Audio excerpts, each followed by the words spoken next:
Bonjour à vous chers amis internautes, je sais que vous avez patiemment attendu ce nouvel épisode du Top 25 et je vous en remercie. Alors sans plus attendre, allons dans le vif du sujet. Un petit avant-propos s'impose puisqu'aujourd'hui nous allons parler des 7 samouraïs réalisés par Akira Kurosawa en 1954. Alors même si le film est un classique du cinéma, je vais profiter de cette vidéo pour dépoussiérer cette œuvre et essayer d'en parler sans tomber dans la muséification gratuite. Et croyez-moi, ce n'est pas facile de parler de manière ludique d'un film et d'un cinéaste qui ont été analysés en long, en large et en travers.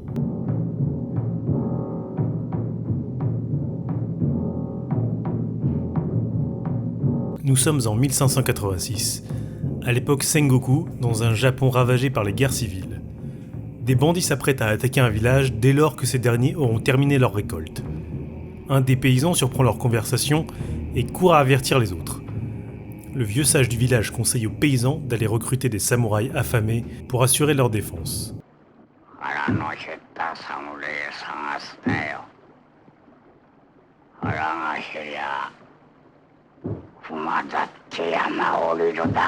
C'est ainsi que 4 villageois se dirigent vers la ville la plus proche pour trouver des samouraïs capables de les protéger. Ils finissent par en trouver 7.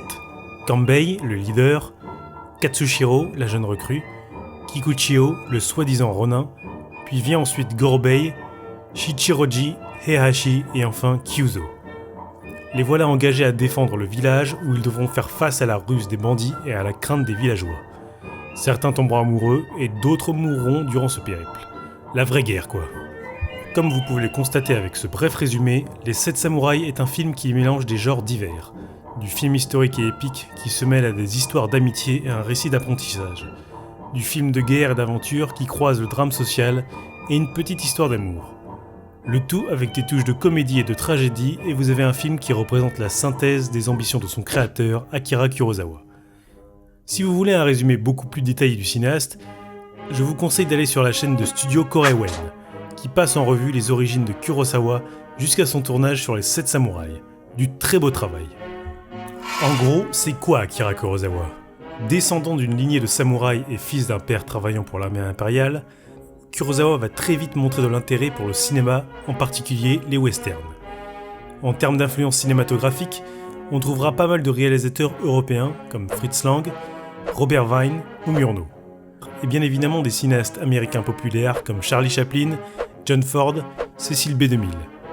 Quand il lance sa carrière professionnelle, il se retrouvera confronté à la censure. Par exemple, en 1943, sur la légende du grand judo, le gouvernement japonais l'obligera à insérer des éléments nationalistes dans le film pour soutenir l'effort de guerre. Puis rebelote avec le système de censure américain au sortir de la guerre. En 1950, Kurosawa éprouve beaucoup de difficultés à réaliser Rashomon, principalement du fait que le film évoque des samouraïs. C'est aussi durant ce tournage que Kurosawa va rencontrer le scénariste Shinobu Hashimoto, qui travaillera sur le script d'un de ses films suivants, Les 7 samouraïs. Akira Kurosawa est déjà un jeune réalisateur en contestation contre les règles établies dans le cinéma japonais. Il déplore aussi le fait que le cinéma de son pays ne propose pas assez de divertissement populaire. Du cinéma alimentaire pour un public gourmand, comme il dit. Quand Kurosawa entreprend le tournage des 7 samouraïs, il faut se rappeler que le bonhomme est en position de force. Il a su gravir les échelons et imposer une vraie vision de réalisateur malgré la censure. Il a accumulé pas mal de succès au box-office japonais, il a révélé Toshiro Mifune, son acteur fétiche, au public, et enfin son film Rashomon lui a permis de se faire une réputation à l'étranger. Pendant 45 jours, il s'isole avec ses 2 scénaristes, Shinobu Hashimoto et Hideo Oguni. Il détaille méticuleusement ce qui va devenir un tournage épique. Un script décrivant 284 scènes, des recherches approfondies sur l'époque, et même une description détaillée de chaque membre du village pour plus de crédibilité. Pour les samouraïs, il s'inspire de plusieurs figures historiques pour constituer leur passé. Il récupère son chef décorateur rencontré sur l'Ange ivre, Takashi Matsuyama, pour recréer l'ambiance des villages du XVIe siècle en leur donnant cet aspect poussiéreux et vétuste. Les acteurs qui joueront les samouraïs subissent un rude entraînement, que ce soit pour manier leur sabre ou pour monter à cheval. Une façon de semer le trouble entre la réalité et la fiction. Outre Toshiro Mifune, il récupère pas mal d'acteurs avec qui il a tourné précédemment, dont Takashi Shimura, qui fera office de leader pour la troupe des samouraïs. Le tournage passe de 3 mois à 148 jours vu le niveau d'exigence du film. Le budget ne cesse de grimper, ce qui en fait, malgré lui, le tournage le plus cher de son époque. Kurosawa ne cessera de batailler avec la Toho pour rallonger le budget et imposer ses directives. Une attitude qui lui vaudra le surnom d'empereur.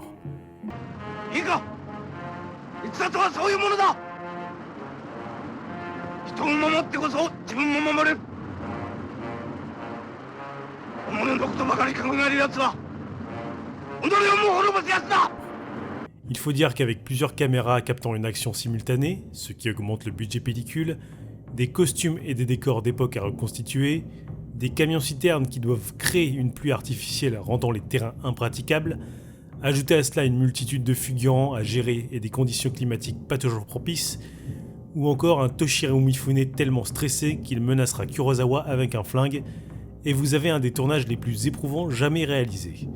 Cependant, Kurosawa n'essaye pas de recréer le Japon de l'ère Edo par pure coquetterie. C'est un réalisateur qui utilise les images pour raconter son histoire. Comme il s'en est défendu devant certains critiques, il évite au maximum de mettre en avant son point de vue. En tant que cinéphile un peu pompeux et attaché à la symbolique des films, je pourrais vous énoncer les thèmes récurrents de Kurosawa dans Les 7 samouraïs et vous laisser vous démerder avec. Heureusement pour nous, le metteur en scène sait faire passer ses idées par l'image et les procédés cinématographiques, le mouvement, le cadre et le montage. Comme nous sommes ici pour parler films d'action, analysons la façon dont Kurosawa va bouleverser les méthodes de tournage traditionnelles pour privilégier un rythme plus dynamique. Tout d'abord, il travaille son film avec une utilisation intensive du téléobjectif, ou objectif à longue focale, ce qui a pour effet d'écraser la perspective. Généralement utilisé pour des plans serrés, Kurosawa va tricher et donner l'impression au spectateur de contempler des cadres plutôt larges. Il rajoute beaucoup d'éléments dans ses plans pour avoir constamment du mouvement. Lorsque les personnages se déplacent, on aperçoit toujours des figurants ou un bout de décor qui va donner un faux effet de perspective et rendre les mouvements plus dynamiques. Durant les scènes de foule ou pendant les grosses batailles, cette technique est payante car elle permet de créer différentes échelles de distance, ce qui accroît le sentiment de voir beaucoup de figurants dans le cadre. Les acteurs sont placés de manière méticuleuse afin de pouvoir comprendre d'où va venir l'action. Kurosawa va même pousser le vice jusqu'à faire déplacer ses personnages sans cesse dans le cadre, ce qui a pour effet de créer différentes valeurs de plan dans une même scène. Ces mouvements sont bien là pour orienter le regard du spectateur et lui faire comprendre les rapports de force. Autre grande marque de fabrique du bonhomme, son utilisation des éléments naturels. La pluie, le vent, la fumée, la boue, le feu, etc. Les éléments commandent à des puissances dramatiques et psychologiques, comme une sorte de force omnisciente qui indique un changement dans l'histoire. Par exemple, les rafales de vent annoncent souvent la mort. Ou encore quand il filme à plusieurs reprises cette roue à aube, qui est la demeure de l'ancien du village et qui finit en flammes. Ce qui a pour effet, sur le spectateur, qu'il comprenne la gravité de la situation. Enfin, on ne peut pas faire l'impasse sur la technique révolutionnaire qu'il va expérimenter sur le tournage, la technique des 3 caméras. Par crainte de ne pas pouvoir capter une deuxième fois la même action, Kurosawa va déployer cette technique. Il va placer ses caméras à différents endroits pour filmer une seule scène. Une caméra qu'il place de manière classique et pragmatique, une caméra pour filmer les plans rapides, et une 3e caméra servant plus de couverture. Les scènes d'action deviennent donc beaucoup plus dynamiques et lui permettent d'avoir un montage très fluide. Il va l'utiliser à bon escient pour pratiquer le raccord dans le mouvement, ce qui est une technique peu conventionnelle pour l'époque. En réalité, Kurosawa n'utilisera pas cette technique exclusivement pour des scènes de bataille, mais aussi pour de simples scènes de dialogue.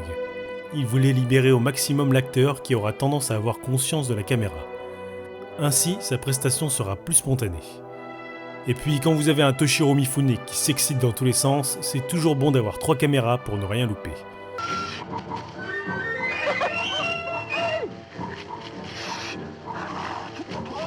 Et oui, ce sont tout un tas de techniques qui sont encore utilisées aujourd'hui. Kurosawa a donc créé une forme définitive du cinéma d'action moderne. Comme je l'ai dit précédemment, Kurosawa sait mêler le fond et la forme. Il va filmer ses samouraïs de façon à toujours les mettre en valeur. Par exemple, en utilisant des effets de ralenti, quelque chose d'assez inédit à l'époque. Ces effets de ralenti, donc, servent à donner une aura spéciale à ces samouraïs, comme si leurs mouvements étaient trop rapides pour de simples mortels. Les samouraïs sont toujours filmés de façon à occuper le premier plan, là où les paysans sont relégués à l'arrière-plan. Et ils auront tous leur moment de gloire, comme si nous contemplions des figures légendaires. À l'exception du jeune Katsushiro, qui aura manqué toutes les batailles qui l'ont fait fantasmer, celui-ci tombera amoureux de Shino, ce qui lui confère un visage plus humain que ses aînés. Vous remarquerez que le metteur en scène s'amuse à filmer les samouraïs à travers des maisons, comme si nous étions les témoins de leurs exploits à la façon des paysans. Sans vous dévoiler la fin, Kurosawa ne va pas idéaliser ces samouraïs. Ces derniers sont le vestige d'une ancienne époque qui a disparu, tout comme les valeurs du Japon qui étaient en plein bouleversement après la guerre. L'histoire et les symboles passent, mais au final, ce qui reste, ce sont les hommes du peuple, qui assurent leur survie de n'importe quelle façon. On retrouve donc un peu de John Ford chez Kurosawa.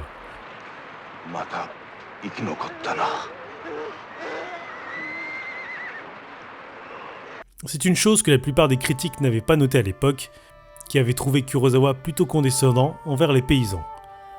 Énorme carton lors de sa sortie en salle, ce qui permit à la Toho d'éviter la faillite, mais en plus, qui aura le mérite d'avoir produit 2 mythes cinématographiques cette année-là. Les 7 samouraïs donc, et Godzilla d'Ichiro Honda. Bon, ce n'est pas rien de dire que les 7 samouraïs ont eu une grande influence dans le cinéma d'action, en particulier dans les films impliquant des groupes aux diverses compétences. Les 7 mercenaires, Battle Beyond the Stars, Mille et une pattes, Seven Swords, Avengers ou encore Suicide Squad. Mais il aura influencé d'autres réalisateurs dans sa manière de filmer une sorte d'univers-monde. Sergio Leone en premier lieu, John Milius avec Conan le Barbare, John McTiernan avec le 13e guerrier, Hayao Miyazaki et sa princesse Mononoke, Steven Spielberg et son cheval de guerre, Sweark et The Blade, ou encore George Miller avec Mad Max 2. Et on peut voir son influence dans d'autres œuvres de la culture pop, jeux vidéo, anime, manga. Évidemment, je n'ai pas oublié celui qui a été le plus influencé par le maître, je parle bien sûr de George Lucas, dont le spectre de Kurosawa plane sur Star Wars. Une référence que l'on retrouvera plus tard dans le trésor caché de la prélogie, la série d'animation Clone Wars, supervisée par Genndy Tartakovsky, qui a su retrouver le caractère épique et cinématographique de la saga.